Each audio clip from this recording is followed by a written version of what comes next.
یا صاحب الزمان یا وارث قرآن. میں نے آپ کی خدمت میں عرض کیا کہ بہرحال وہ کون سے عوامل ہیں، وہ کون سی چیزیں ہیں جو کہ سامنے والوں کے اندر تھیں کہ جو امام حسین علیہ السلام کے مقابلے میں آئے. اب وہی چیزیں ہم نے دیکھنی ہے کہ خدا نہ خواستہ آج ہمارے اندر یا ہمارے معاشرے میں تو نہیں پائی جاتی.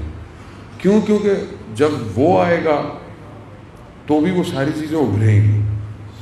کیونکہ کربلا میں جو کلیش ہوا ہے وہ کلیش دو نظاموں کا کلیش ہے، اور نظام بھی بہت بڑے نظام، چھوٹا نظام نہیں ہے.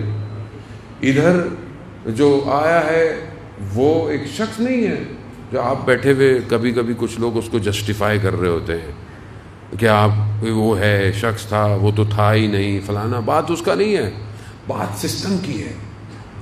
بات یہ ہے کہ اس طرف سسٹم کیا ہے، اس طرف اولیاء خدا ہے، اللہ کا ولی ہے. اب اس کے مقابلے میں کوئی بھی آئے، کوئی بھی ہو، جیسا بھی ہو، اس کا سابقہ کچھ اور بھی ہو، کچھ بھی ہو، جب ولایت کے مقابلے میں آ گیا تو بس پھر اس کے اوپر لعنت بے شمار ہے. پھر آپ جو بھی جسٹیفیکیشن کرتے رہے، کوئی جسٹیفیکیشن ہو ہی نہیں سکتی. کیوں؟ کیونکہ ہر کے بعد ولایت افتاد در افتاد. ولایت کے مقابلے میں جو آئے گا وہ گر جائے گا. ادھر اللہ کا نمائندہ ہے، ادھر رسول کا نواسا ہے، ادھر صحابی رسول ہے، ادھر وہ ہے جس کے لیے رسول کہہ رہے حسین منی و نام من الحسین. ادھر حق ہے. حق کے مقابلے میں یہ نہیں ہے کہ نہیں تھے، ادھر نہیں تھے، ادھر نہیں تھے. وہاں ایسے لوگ نہیں تھے کہ ہم بیٹھے ہوئے فلم بنا رہے ہیں، دوربین کھینچ رہے ہیں، ہمارا تعلق نہیں. وہاں یا ادھر ہے یا ادھر ہے، یا حق ہے یا باطل ہے. وہ آج بھی آپ کو واضح کرنا پڑے گا حق ہے یا باطل ہے. اگر آج نہیں کریں گے تو کل تو ویسے ہی واضح ہونے والا ہے. کل کیا کریں گے؟ وقت کے امام کو بھی یہی کہیں گے. وہاں تو ایک ہی حکومت ہوگی.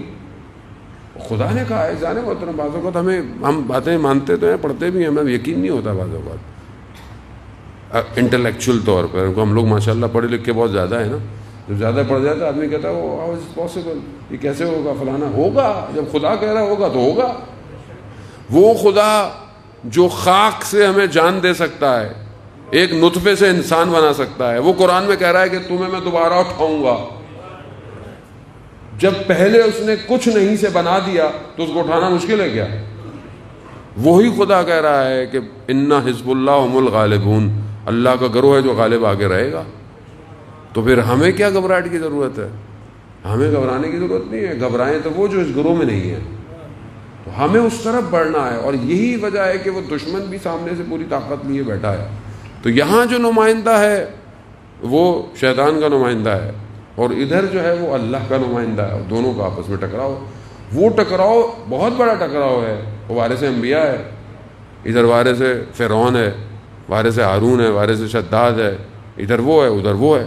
اب جب ٹکراؤ ہوا تو بہت بڑا ٹکراؤ ہوا، اور یہی اتنا بڑا ٹکراؤ ہے کہ جس کی بازگشت آج پوری دنیا میں پھیلی ہوئی ہے. آج جو آپ کو حسین حسین نظر آ رہا ہے یہ اس کی بازگشت ہے.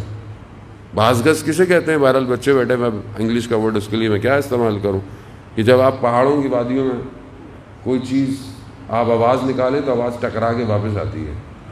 تو یہ حسین 61 ہجری کی بازگشت ہے جو آج پوری دنیا میں ہو رہی ہے اور قیامت تک ہوتی رہے گی. اسے ہم نہیں روک سکتے، کوئی بھی نہیں روک سکتا ہے اسے کسی کی مجال ہی نہیں کہ روکے اسے. حسین زمانے اور مکان سے باہر ہر چیز پر محیط ہوا ہے، احاطہ کیا ہوا ہے اس نے. وہ دلوں کو جو ہے وہ اپنی طرف کھینچ لیتا ہے. کیوں؟ کیونکہ یہ دعا ہماری نہیں ہے. حضرت ابراہیم علیہ السلام جب مکہ کی سرزمین پر اپنے بیٹے کو اور اپنی زوجہ کو چھوڑ کر آئے، یہ نہیں کہا پروردگار ان کے لیے پانی، ان کے لیے گھر کا انتظام کر، بلکہ دعا یہ کی کہ لوگوں کے دلوں میں ان کی محبت ڈال. کیسی محبت ڈالی؟ لوگ آگے وہیں رہنا شروع ہو گئے. پھر خانہ کعبہ بنا، پھر اس کے بعد سلسلہ چلتا گیا. آج تک آپ دیکھیں حضرت اسماعیل کے پاؤں کے رگڑنے سے جو آب زمزم تھا ہمارے لیے کتنا مقدس ہے. حضرت حاجرہ نے جو صفا اور مروہ کے درمیان میں چلیں، آج حج کے لیے واجب ہے آپ کے لیے کرنا. کیوں؟ اللہ نے لوگوں کے دلوں میں محبت ڈالی ہے. اسی لیے رسول خدا نے کہا کہ پروردگار لوگوں کے دلوں میں حسین کی محبت ڈال. یہ جو آج دنیا کے اندر آپ کو نظر آ رہا ہے یہ محبت ہے جسے خود رسول خدا نے دعا کی ہے. صلوات بھیج دے محمد وعلی محمد.